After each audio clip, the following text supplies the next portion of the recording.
ৰাতিপুৱাই শুই উঠিয়েই হাতত বাছডাল লৈ অকণমান ফুৰিবলৈ ওলাই আহিলোঁ। লগত আমাৰ মাইনাজনী। হেল্ল' বন্ধু বান্ধৱীসকল, স্বাগতম জনাইছোঁ মোৰ নতুন এটি ভিডিঅ'লৈ। ভাবিলোঁ ৰাতিপুৱাৰ সুন্দৰ পৰিৱেশটো আপোনালোককো অকণমান দেখুৱাওঁ। প্ৰাকৃতিক সৌন্দৰ্যৰে ভৰপূৰ ৰাতিপুৱাৰ পৰিৱেশটো সঁচাকৈ মোৰ বহুত ভাল লাগে। সেয়ে ভাবিলোঁ আপোনালোককো অকণমান দেখুৱাওঁ। আহকচোন চাওঁ বন্ধু বান্ধৱীসকল ভিডিঅ'টো অকণমান। ৰাতিপুৱাই শুই উঠিয়েই যেতিয়া অকণমান ফুৰিবলৈ ওলাই অহা যায় বন্ধু বান্ধৱীসকল, দিনটোলৈকে শৰীৰ আৰু মন সতেজ হৈ থাকে।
আহি বন্ধু বান্ধৱীসকল আমাৰ কাষতে থকা নৈখনৰ ওচৰ পালোঁ। আহকচোন নৈখনৰ প্ৰাকৃতিক সৌন্দৰ্যটো অকণমান উপভোগ কৰোঁ।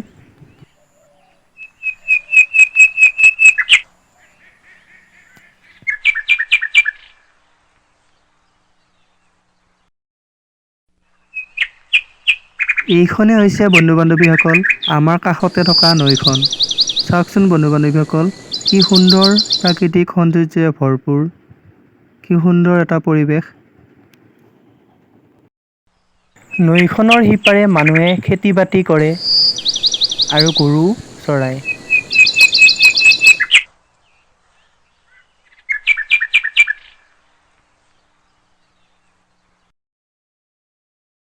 এই নদীখনতেই আমাৰ ৰাইজে লগ হৈ ইয়াত মাছ মাৰে। এই নদীখনেই হৈছে বন্ধু বান্ধৱীসকল আমাৰ সম্প্ৰীতিৰ এনাজৰী।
ভিডিঅ'টো যদি চাই ভাল লাগিলে বন্ধু বান্ধৱীসকল লাইক আৰু শ্বেয়াৰ কৰি দিবলৈ একেবাৰে নাপাহৰিব।